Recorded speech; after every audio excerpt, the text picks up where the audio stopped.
Welcome to the Working Genius Podcast, where we discuss anything and everything related to the 6 types of working genius and how it impacts your work and your life. I'm Pat Lencioni, your host today. I'm joined by 2 guests in studio, Tracy Noble, a regular. How you doing, Tracy? Hey, I'm great today. It's fun to be in studio with all of you. It certainly is. And we got Beau Johnson here today, too. How you doing, Beau? Oh, I'm ready to galvanize. Very good. Do it. Karen Matt in studio, too, our engineer, and Karen's helping me stay on track. So what is our topic today? I'll ask you, Beau. Today, we're talking about making it stick. Right. How do we make Working Genius stick? That's right. And this is something we've heard a lot about, but we had a recent letter written to us, a note written to us. Do you have that? I do. So we did this launch event.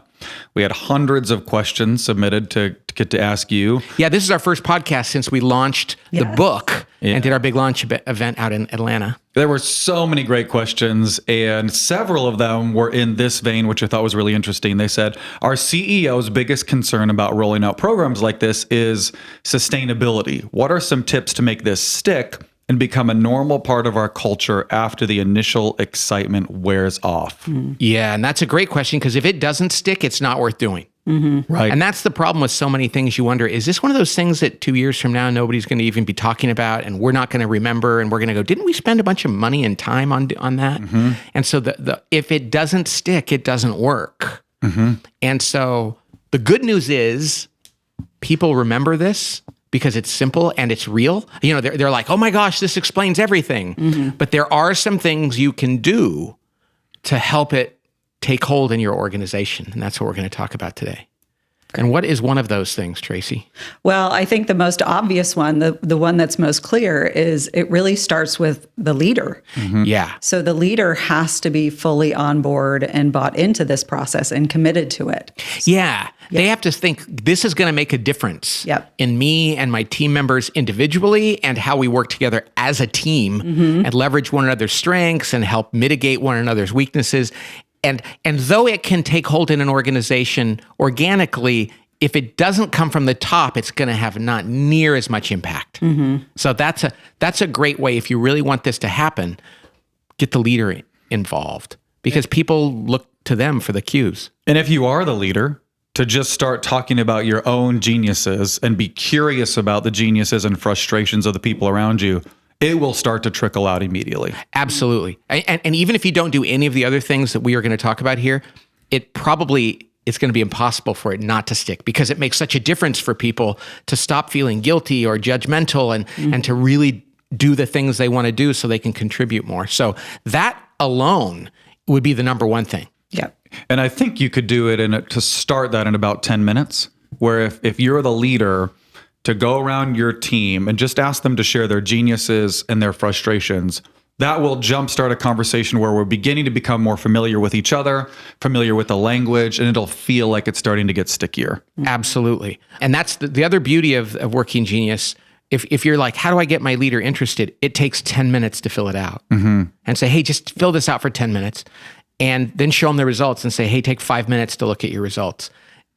Almost no one we've met has not read the results and said, oh my gosh, and had an aha. Like, here's why I hate doing this, or here's why I love doing this, or this is why so-and-so drives me crazy, or this is why I drive my wife or my husband crazy. You know, there's something really sticky right away that gets them involved.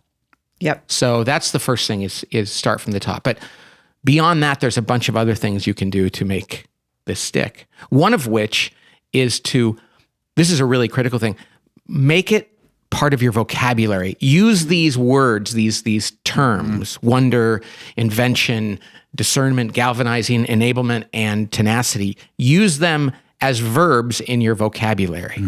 And we do this all the time. It's like I every day I say to somebody, hey, I'm inventing, I'm not galvanizing. Because I tend to tell people things like, I have this idea, and it sounds like we should do it. And I say, no, I'm just inventing. We haven't discerned this yet, and I'm not telling you to go act on this. And so it's become part of our vocabulary. You know, my wife will say, she'll have an idea, and I used to think she was trying to get me to do something, and she'll say, I'm just Wing. I'm just wondering. I think that 2 other places that it is really helpful in language is knowing what you're asking for and to be able to ask somebody for their genius. So Pat, if I come to you and say, I need your discernment on something, Yes. or if I go to Karen and say, hey, Karen, could you help me with something? I need your enablement on something. That helps root it in the organization because an individual knows how they can contribute. And they generally love to contribute in their genius. Yes. Even if you're asking them to do something outside of that, if you say, hey, I know I need some tenacity work from you. And like my wife will say that, I need you to do some tea stuff. And it's like, oh, she goes, I know you hate it, but I need it. And then I can go, okay, what is it? Let's just tackle this and get it done. And so just having that vocabulary makes it better. I often will talk to Karen and Tracy, who are DEs, and I'll say to them, hey, I need your D right now. I need you to discern this. I don't want you to enable me on this. Because sometimes they're like, hey, are you asking me to do something for you? Or do you want my thoughts? Totally. And that, as the recipient of something like that, that is so clarifying to me. And this is why this tool is a productivity tool. I mean, it really helps us get to where we need to go much faster. We avoid, both in our office and in my home, we avoid so many distractions or even unnecessary micro conflict because we clarify what we're doing and it's received and delivered in the right way. I think another way that language helps is it gives you language of how to affirm somebody. And whether you're the leader or a team member or an individual contributor, Working Genius helps you know how to affirm the folks around you. And Tracy, you do this really well. You will say, Beau, thank you for your galvanizing. Thank you for bringing energy. And thank you for helping stir us up and keep us focused. And it just gives you the language of how to affirm somebody and what they're doing. Yeah. And it's such a relief to me because I hate galvanizing. So it's like, oh, please, Beau, galvanize for us. So I love that. Right. Beau and I are going to go out and work with an executive team next week. And we looked at their leadership team, and it had nothing to do with her title. There's one person on the leadership team who is a galvanizer. And we've already prepped one of the people on the team who brought us in about that. And we're going to go in there and say, she is the one that says, come on, you guys, we got to do this. And already the people we've talked to said, that's exactly what she does. And the question is, are they going to be glad that she's doing that? Yes. Or do they like, oh no, you're going to kick our butt again? They need to be going, please galvanize us because we need that.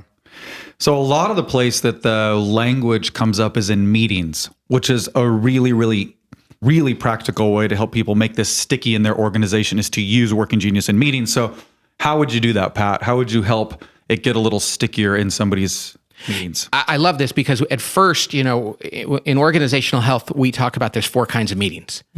But it's not as though every meeting is completely embedded in one of these or in 2 of these geniuses.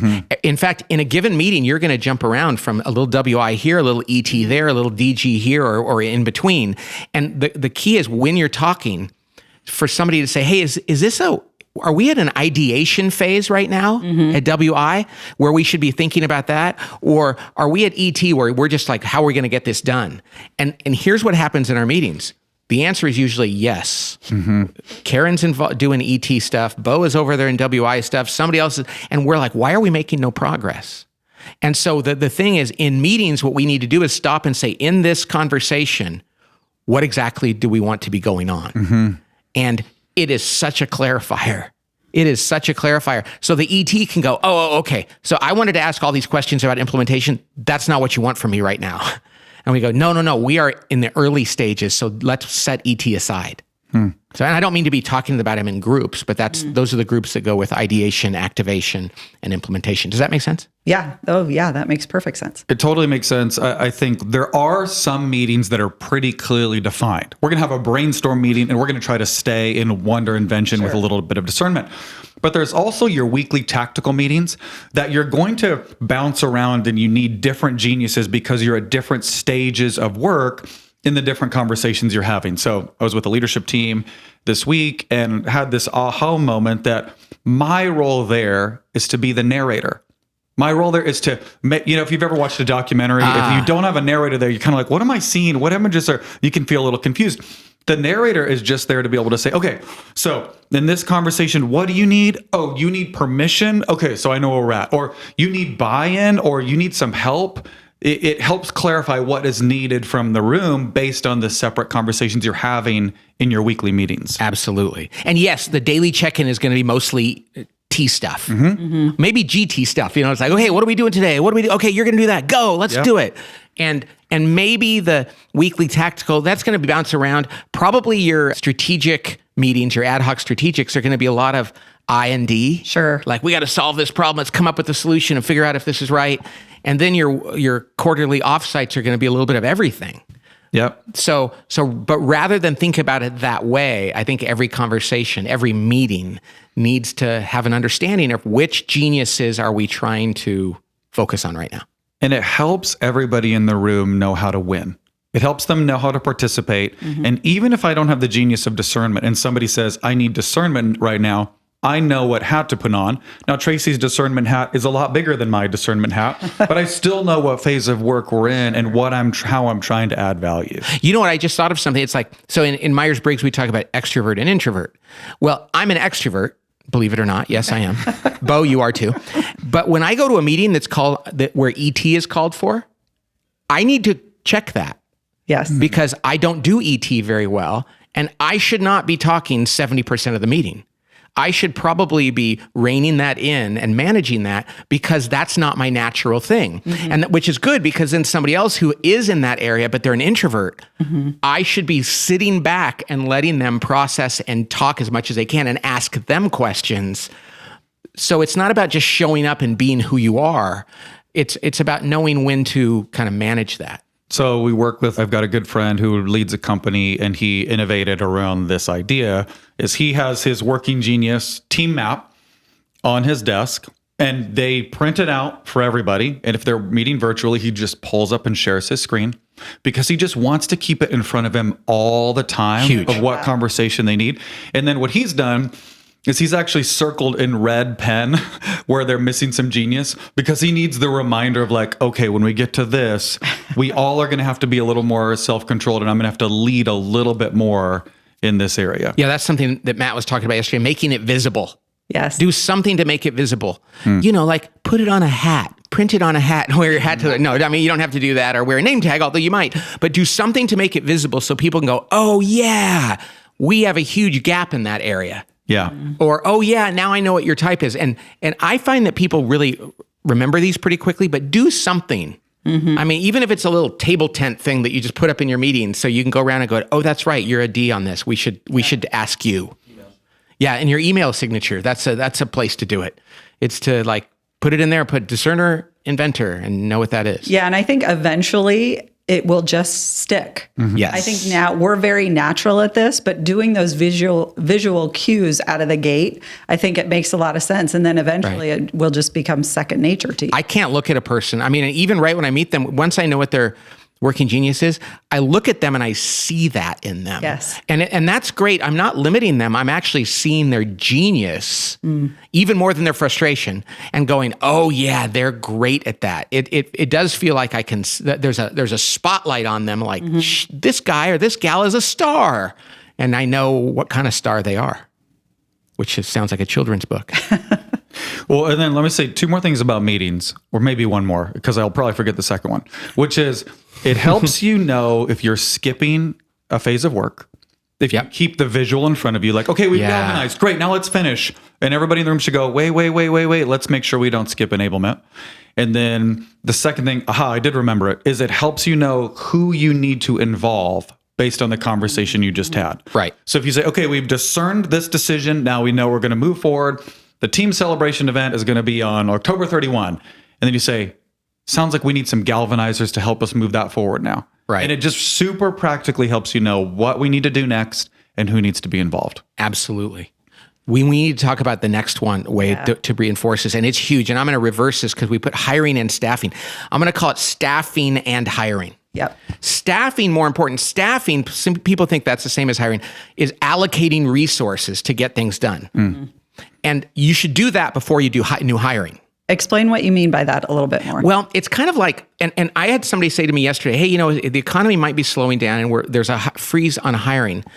How are we going to use Working Genius? I said, it's exactly perfect for this time because you should be looking at all of your people and say, how do we currently allocate them around projects? Figure out what their geniuses are and adjust them honestly. And I don't, quantifying this would be impossible and fruitless, but there is a very meaningful increase in productivity when you reassign people to jobs based on what they love and what gives them energy. And I mean, we've seen it happen here. We're getting more done with the same number of people after implementing Working Genius because we're just, and Beau, you and I were at the launch event last week and somebody asked me yesterday, how did that go? And how are you dealing with stress? Because it was busy. And I said, I've never had a more stress-free, busy week because nobody made me galvanize. I had galvanizers around me. I got to live in my genius. So it was funny. It's like launching Working Genius was great because I got to do the things that are in my Working Genius and other people got to do things in their Working Genius. So we had never known that before. So staffing is about distributing your resources to people and using those well. Hiring is about bringing new people into your organization, and Working Genius is so important there. First, though, you have to make sure that they're a cultural fit. Yep. So doing that is, are they the right person to be on the bus? But then make sure that you're hiring somebody and there's a place for them to use their genius. And every job, it's not just about the candidate. When you hire somebody and say, hey, we have this new job opening, what are the geniuses that would best fit for them? And what are the weaknesses or the frustrations that probably would be untenable? Make sense? Yeah. It totally makes sense. I think we get a lot of questions about how do we use this in hiring, and what people mean is what are the interview questions I can ask about Working Genius? But it doesn't start there. Tracy, you've had some insight about this. Do you want to share about that hiring process? Yeah, it's really about building it into your job description. It's really about understanding what you need in the job and building that language into your job description. So most of the responsibility is on that leader or manager hiring that person. So build it in. The questions will eventually, you will eventually get there, but that's step number one. Yeah, the title is not important. The job description in terms of the verb, what they need to do. And what they're going to be expected of them is critical. Even if you can't give them an assessment when you hire them, because the law doesn't always let you do that. But say to somebody, hey, we're looking for somebody who's going to galvanize, which means push people to do things, remind them, and get people to do things that they don't necessarily want to, and push things through to the end with tenacity. Now, if that sounds like you're going to love this. Exactly. Now, you've already qualified them in terms of their cultural fit. But sometimes people go, oh, that would be a nightmare for me. That's right. And then you can either say, then you're probably not right for this position, or, hey, I think you're right for our company. Let's go find another position for you. Yeah, but what's so crazy to me, Pat, is people skip over that process. People skip over the fact that they don't have clarity around what they need. And they're looking for a silver bullet or something. It's like, no, you have to focus on what you need. Where the gaps are, what you need, and then build it in from there. Yeah, and that's why, and this is really important. That's why it's so much more important to start with staffing first, because you don't want to hire first the wrong person or hire somebody to do something when you already had somebody in the organization that wishes they could do it. But since you didn't know what their Working Genius was, you weren't using them correctly. You know what I mean? An easy way to get that started, if you're listening to this and you're like, gosh, I don't know that I can toss all the cards up in the air and rebuild our whole staffing, is you could have a conversation with your team and say, are there any conversations, meetings, or projects that your genius is not being used that it could be? You're not necessarily starting by rewriting the job description. Just say, hey, you have really good discernment. Are there any conversations or projects that we could be using your discernment more? Yeah. Yeah, because what it comes down to is you say, gosh, we need to hire somebody to do this. Before you do that, you should, as a team, talk about that. And people would go, well, I would actually prefer to do that. And you go, really? Oh, okay. Then we should hire somebody else to do the thing that you're currently doing that you don't want to do. So if you don't use this as a team to do staffing first, you're going to hire somebody who's going to actually take the job that somebody else could have been doing. Yeah. So staffing first, then hiring. Now, y'all might not know this that are listening. If you took the Working Genius assessment sometime in the last couple of years, we have an updated Working Genius report that has a lot of this information in it. So if you took the Working Genius before, you can re-download your results. And there's new insight that we've collected over the last couple of years that really helps teams be able to drive this deeper in their organization. Yeah, including all the pairings. Yes. Yeah. We put the pairings in there. The pairings didn't make it into the book because they were so new and we wanted to get them right. But the pairings are now in the report. And that's a very helpful thing as well. You know, I think one of my favorite things about Working Genius is if you just get people to play with it for a few hours in a discussion, it usually sticks. But these are things to do to make sure it continues. The last thing I want to say about this, when I work with a team and they've done Working Genius, here's a good way to make it stick. I'll go around and say, make people tell me the types of the other people on the table. Oh, I love that. Because then it's like, oh, I have to remember this. And actually, people usually get it right. So, which tells me that it really does resonate. But that's a good way to do it. It's like, it's good to go around and make sure, because that's what it really matters is, as you talked about this, Tracy, whether you put it in your email profile or whether you put it on a table tent or a name tag, pretty soon people just get it, they remember it, and they use it. And that makes it stick. And I think that's the end of our podcast. Beau, Tracy, Karen, Matt, thanks everybody. And we will talk to you next time on the Working Genius podcast. God bless.